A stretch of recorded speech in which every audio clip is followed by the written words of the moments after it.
Hi everybody, I'm Bree the Plant Lady, checking in with an early August weekly garden tour. Now I thought I would start here in the back garden because this is an area that I did a little bit of work at today. I didn't record it. We had 1.5 inches of rain overnight, which was awesome, but the weight of the water started to make some of the zinnia branches fall. So I took this opportunity to do some hard cutbacks. I brought in a bunch of beautiful zinnias for flower arrangements and started to collect zinnia seed, as you can see here in my bucket. So if you have some overgrown zinnias, now is a great time to do some cutbacks on them. That will actually really help with their long-term ability to grow out through August, September, and even into October. Remember, here in the Southeast, August marks kind of our halfway point of summer. We still have 3 more months of frost-free weather. So some hard cutbacks now will result in making your plants look fresh and really great going into autumn. But without further ado, let me turn this camera around so that you can see everything that's growing here in my back gardens in Fuquay-Varina, North Carolina. So as I mentioned, now's a good time to do some cutbacks. I'm not taking ones that look like this. If they're not totally brown, I'm not harvesting those zinnias yet. I'm letting them go a little longer. And when I do cutbacks, I basically, let's see if I can show you. I trim back the amazel basil. You can see quite significantly. I really need to remember that this is a middle of the border plant, not a front of the border. But I try to take large sections off. So here's a good example. Cut that here, cut that there. I left this piece to be able to continue to grow and flower. I'm really just trying to keep the zinnias from my pathway so I can get in and actually water this feed tank bed. Same thing around the feed tank bed here. You know, some of the zinnias were growing way over into the grass, and so you can see I did some hard cuts, but lots of new growth coming. And I've found that sometimes this will help reduce the amount of powdery mildew. I did notice that I am starting to get powdery mildew on the oldest leaves, especially down into the crown of the plant. And that's just a great inevitability with zinnias here in North Carolina. Here you can see powdery mildew starting to form on these leaves. So I didn't cut all of the powdery mildew material out. Just gonna kind of let it go, and I can always continue to do cutbacks. But it was amazing when I did this. I just tossed them on the ground, as you can see, clumps, and all the butterflies were just like floating around and gathering nectar from the flowers that were cut off the plants. It was pretty amazing.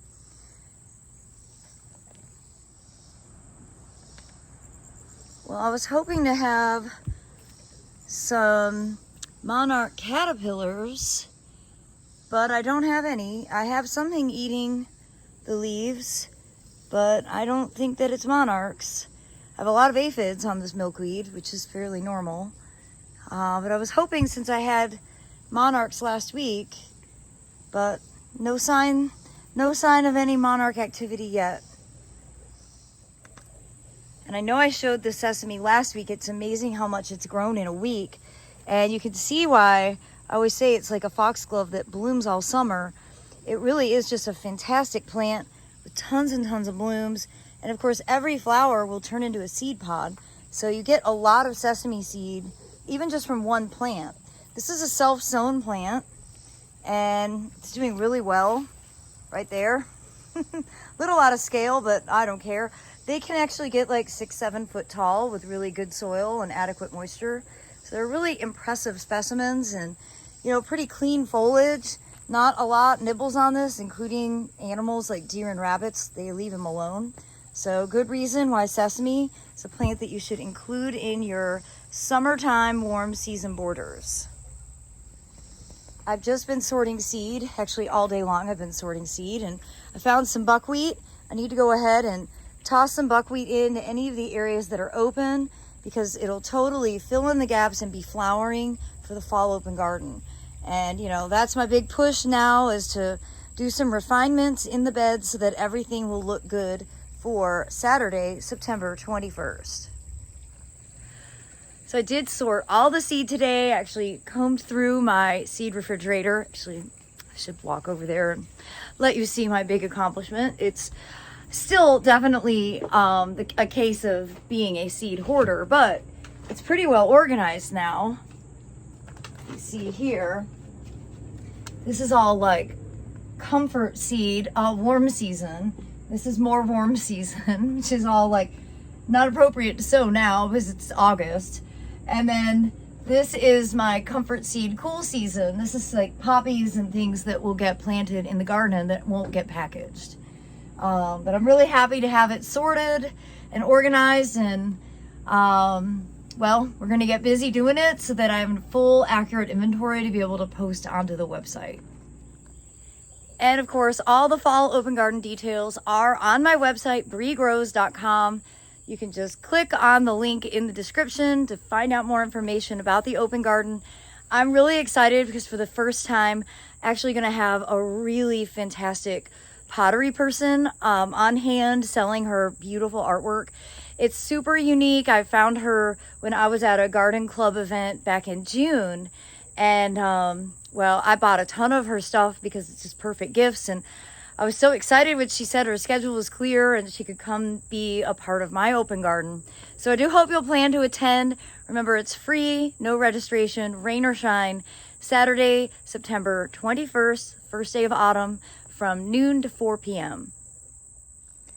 Well, earlier today, there were so many butterflies out here, but the sun was so bright and all the videos just came out looking crazy and washed out.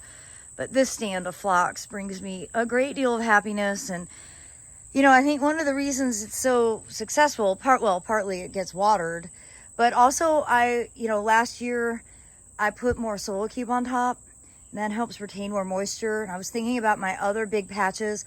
I need to top dress with soil cube this winter when it's all dormant, and that'll really help give it the nutrients and water holding capacity that it needs to be able to make it through the summer. As we come along this border, everything's looking good. You can see these coleus that I transplanted from flower arrangements are really starting to get perky. It's quite helpful that we had 1.5 inches of rain. I've got a bunch of tomatoes to harvest up there. The tomatoes do need a little trimming. You can see since we've started getting rain, their foliage is dying, which is what it does. And I just need to spend a few minutes with a pair of pruners to just come through and clean up the foliage. It's not totally necessary because it'll actually just dry up and fall off, but the plants look a lot better when you do a little bit of pruning on them. And as we make it around the north side here, it is just really such a relief to be getting rain. You see, most of the alstroemeria went completely dormant. So where it looks like there's open space, alstroemeria is there. It just, when it gets dry and stressed out, it reverts to the ground. But you can see one of my nemesis plants, and I did not get its root. This is more black runner colocasia, which is incredibly invasive here. So got some small pieces to keep pulling out. Maybe eventually I'll exhaust it. It came in on the root of a plant from my old garden. I did not plant this. It has an incredible will to survive though. And just wanted to show you over here. I really like how the sedum and ajuga are kind of filling in together as a ground cover along with hellebore. This is the dwarf camellia named after me, Camellia brie. Nice maidenhair fern. I'm really pleased with this ground plane coverage with the perennials, and on this side with all of this sort of dwarf mum. This has not been trimmed back at all this year. Really looks great. And a shout out to these succulents that never get watered but are in more shade than sun, doing extremely well. And that just shows how versatile succulents can be.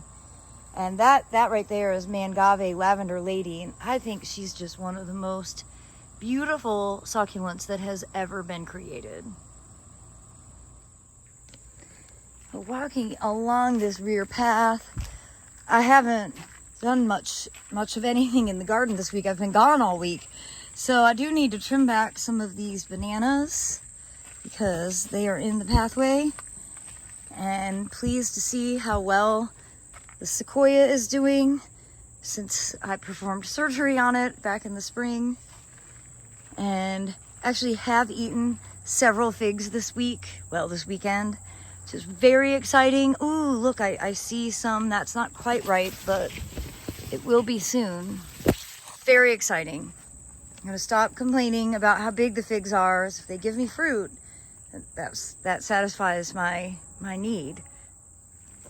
Well, as you can see, I've got lots of raspberries and I need to come out here and harvest. They are delicious. I do grow them in containment because they will spread everywhere. But boy, they are so tasty.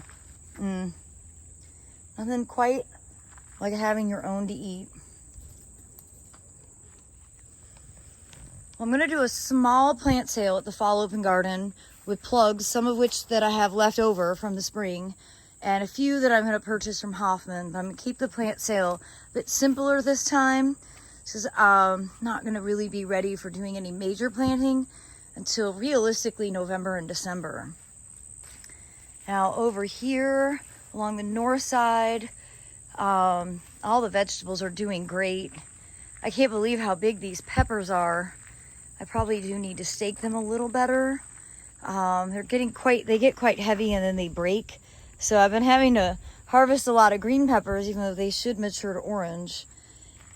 And tons of tomatoes, tons of eggplant.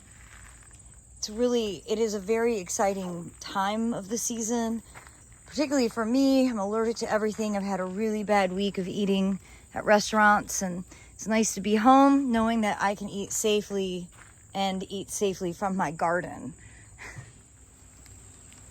Well, it's starting to sprinkle on me, but just to give you a look at that little pocket perennial border that I planted last week. We've been getting plenty of rain, but it is easy access to a hose, so managing this isn't a problem. And again, this one is exactly 1 year older, so I have pretty good faith that this is gonna end up working out and look really cool. Well, since it's raining, let's duck into the woodland. You see this big old, I don't know what variety this is, hydrangea is putting out new flowers, which is great. You can see more of that invasive colocasia that's coming back here in the woodland. We need to spend some time this week pulling it out, and we actually have a lot of weeds in here to deal with, so this will be a good Aiden and me project. Maybe while Abby's inside packaging seed in the air conditioning. And it is always a relief to get rain. We have quite a bit of rain in the forecast. I think we have a tropical storm headed this way. And again, I haven't done anything out here in the woodland in months, really, since it's gotten hot. I am annoyed with the deer for messing with the leaves of the magnolia. I need to put a fence around that. So I could just move one of these fences. I'll do that right now. But overall, you know, there are weeds, there's privet and stuff coming up, but I'm feeling pretty good about everything back here, and well, we're gonna attack this later on when it's cool out. That way we don't have any encounters with snakes and whatnot that rightfully so live back here. And as we walk along the side property border, you can see everything is looking pretty good. I'm really pleased. I've been working on clearing out the pathways. I need to put out some diatomaceous earth because I'd like to get some squash and zucchini, and this doggone squash borers are already quite active. So I need to get on that, but it's raining right now, so I think I'll wait until tomorrow morning, try and get that under wraps. The deer are eating what they can. They're eating sunflowers for sure. They do leave the sesame alone. You can see the sesame is just starting to bloom. We've got buckwheat in the back, and we've got zinnias that are all starting to flower. I did all dwarf zinnias in this bed, and the butterflies have been coming around here too, so it's really quite great. I will be collecting seed from this Ammi this week. We will include this in some of our cottage garden seed sales. Oh, you guys, look. Oh, hot diggity. It's a swallowtail, not a monarch, but very exciting to finally see some larvae. I have been waiting. I have so many swallowtail butterflies and I hadn't seen any swallowtail larvae until just now. Well, that's excellent.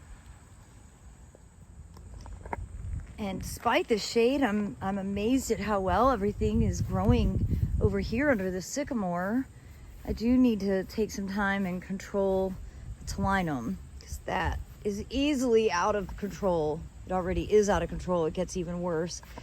And gosh, you just cannot beat that Seminole pumpkin for that beautiful foliage and its strong ability to grow. The squash vine borers don't get into it, and it does produce delicious fruit. I don't have any yet, but I'm excited to get some.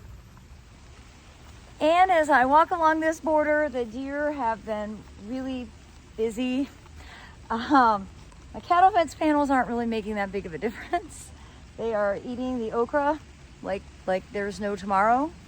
You see, the okras hardly have any leaves whatsoever. They don't, however, eat castor beans, so there's a reason to grow castor beans. The deer have definitely munched on this border pretty sufficiently, but it's okay. Live and learn. Well, y'all, it is starting to rain, so I'm gonna hop inside, and I look forward to sharing another update from the front gardens with you all tomorrow. As always, thanks so much for watching, and happy gardening.